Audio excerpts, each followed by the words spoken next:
Morgan Jerimis here with Nalini Singh, the amazing paranormal author, who has 2 series out.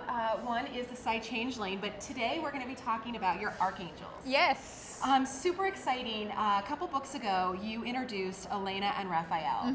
Raphael being probably one of the most powerful beings ever. Yes, in the world. He's part of the cadre of 10 who are the archangels who rule the world, and they're thousands of years old and so powerful that they're quite inhuman, as you would be after centuries of power and of seeing humans, die out, over and over and over again. You're not going to be mortal in any sense. They're kind of the one constant. Like, they've seen technology change, Yeah. they've seen geography change, Yes. they've seen people change, and they are still alive and they're almost like infinite. They're Yes. almost like they're just going to last and be there forever. Yes, they are. And you can imagine what it does to you to be that all powerful and to live that long. When I started writing, I knew he wasn't going to be like any other hero. He was scary, and at the start I wasn't sure. He could have killed the heroine if she crossed him. That was a possibility. He's very dangerous. But I think the idea of someone that powerful, falling for mortal, it's just this really powerful idea, and I love that powerful. It's wonderful. And there's a scene in the book, and I don't want to spoil it for anyone who hasn't read it, but there's a really powerful scene in the book where he makes a choice. And he chooses her, even though she is immortal, and so there's such beauty in that. There is, and I know exactly what you're talking about, and it is an absolutely beautiful scene. He's willing to do anything, yes, anything for yeah, her. yes, and there's just something that your little romance heart goes pitter Yeah, pat. yeah. Having this archangel who could have anybody do anything, be anything. And he wants Elena. Yes, I know. Wouldn't that be wonderful? To have someone who loves you that much. And so that's been this really powerful relationship. But when I originally started, I thought, well, this will be one book, and then I got to the end, and there's a big change in Elena's life at the end. And so I thought, well, I can't stop now. I want to know what happens next. Because their relationship, it's not like, okay, now you have a happily ever No. after. Now you have to learn, okay, you've got this immortal being that you're now mated with, now what? Now what do you do? Yeah. So, because, when I read books, I always wonder if someone becomes an immortal or falls in love with an immortal, I'm always like, well, now what? Like, how do you live together? And so Archangel's Kiss, which was the second book, was basically them learning to be in a relationship. Like, first of all, Elena has been very independent. She's a loner, and except for a few close friends. And so for her, she has to trust, Raphael. And Raphael is used to everyone doing exactly what he says, because he is all powerful, basically. And so he's got to learn to be with a woman who isn't going to do everything he says. And sometimes takes even a little perverse pleasure in not doing what he says. Yeah, and so they have to come to a balance in their relationship. And then with Archangel's Consort, they're at a new place, and then it's like the next level of their relationship as well. I feel like in the third book, we really get to see them on a more equal grounding. Yes. It was always, she was a hunter, she was immortal, and then, their relationship evolves, and so finally by the third book, we really get to see they're partners at this point. Yes, they are. They're really, I really loved the fact that I did that over 3 books. It was because I thought you can't do it in one book. It's too massive a jump, and so it's been slower, but I think it's been really strong. It is a very romantic story. It's just over 3 books, and then, as you said, with the third book, I felt they were at a really good place, and so that's why the fourth book focuses on Dimitri, who is Raphael's second, basically the person who Raphael trusts the most in terms of his business, his tower, control, the politics, and Dimitri, is a vampire. So yes, so vampires. I don't think we've mentioned that yet, because Elena actually started out and she was a hunter. Yes, she worked for the guild, and when a vampire would break their contract, because they have to agree, it's not like other vampires are running around turning them. They have to agree to it, and they sign a contract, and they know what they're getting into.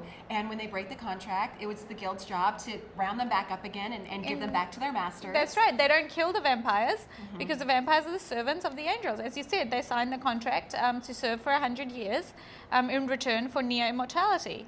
But, sometimes they find the service isn't to their liking and they want to run away. And so that was Elena's job, to bring back the rogues. Right. But Dimitri, he actually not only is very happy to serve Raphael, he's actually it's almost his passion in life to make sure that he takes care of that, because they have a history. And when I say history, when we're talking archangels and vampires, we're talking hundreds of thousands of years. Raphael and Dimitri have known each other almost 1,000 years, and so they are very, very tight. And Dimitri thinks of Elena as a weakness in Raphael's armor, and because it is his job to protect Raphael. And so Elena is a chink in his armor because she is vulnerable, and if she is killed, then he knows that it will affect Raphael.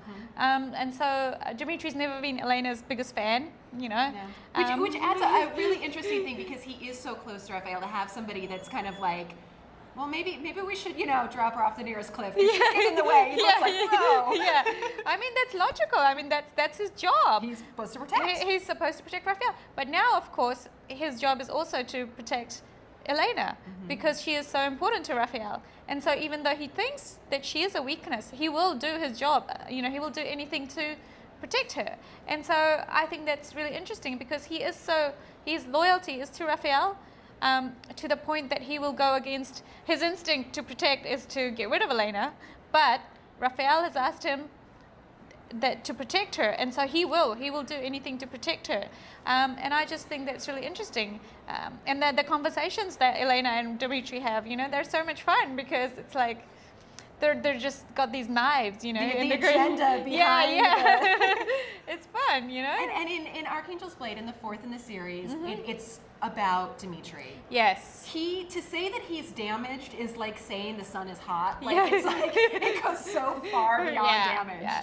Because the thing is, the interesting thing is, from book one, when I met Dimitri, I knew his backstory.